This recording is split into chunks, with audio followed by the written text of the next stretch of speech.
আসসালামু আলাইকুম। আমাদের বোরিং কমপ্লিট ক্লিয়ার হয়েছে আজকে। এই পাইপগুলো ডালবাম।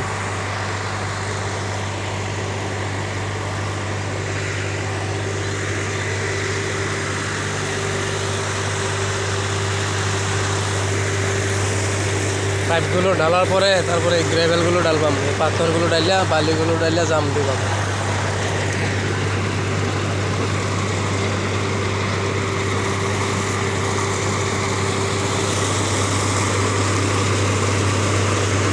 এখন ওয়াশ হইতেছে, নিচের লেতরাগুলো যা আছে কাটিং এগুলো সব উঠতেছে।